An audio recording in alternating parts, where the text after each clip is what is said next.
It's the resistance that creates the strength. If we're in the identity self and the problems are with the identity, it's going to be hard to solve it. But if we can elevate our consciousness to the conscious self, then we can look at that problem and see that it isn't a wall, that there's gaps in the spaces, and really observe that.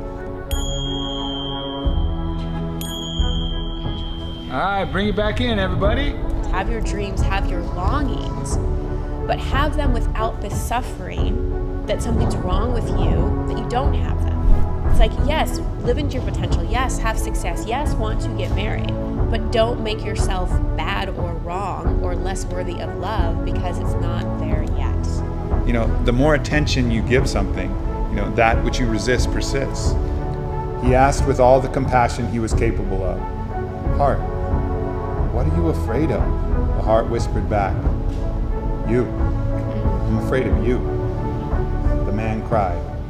He had protected his heart from everyone but the one person that could hurt it the most, the tyrant inside.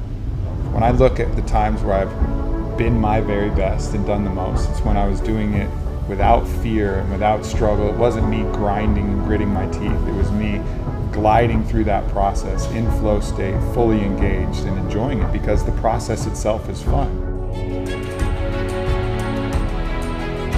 Love and truth doesn't need any adjectives. It doesn't require modifiers. It doesn't require the condition of perfection. It only asks you to show up and do your best, that you stay present and feel fully. Because ultimately, in radical and complete forgiveness, you can build everything back up. You can start fresh and start new. There's two statements that really actually turn the whole world upside down. Fear God and love hurts. You know that line from Jerry Maguire, "You complete me"? You complete me. Just like set so many people up for this belief that there's this one person out in the world that's your missing half, that's your soulmate, that fireworks are going to go off when you see them across the room. And it sets up a lot of misconceptions about what love truly is. Because the second we're looking for someone to complete something inside of us, to fill a void, then we're in that whole illusion of projection, the fear of abandonment. You could have the most trustworthy person in the world, but again, we collect evidence for the story that we believe.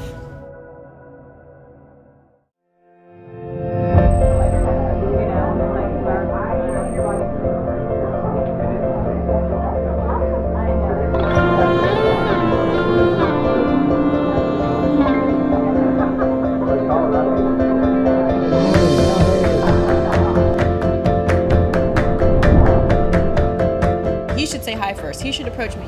Hi. You see someone that you find attractive, you want to talk to him, go up and say hi. Resentment is the monster that eats love. Like nothing devours love more than resentment. We know we should do stuff, but we don't do it. We know we're going to feel better when we do it, but we don't do it. Like, what the fuck is that? Whenever we're feeling envious of what someone else has, we're buying into the misunderstanding that there's only so much success. There's only so much love. There's only so much opportunity. And that person got a piece of it. And then there's less for me. And it's all a lie. The love should be there regardless. And it shouldn't be conditional upon whether he's doing this thing or not doing this thing. You got to see that person at a soul level and be like, I fucking love you. You're annoying as shit, but I love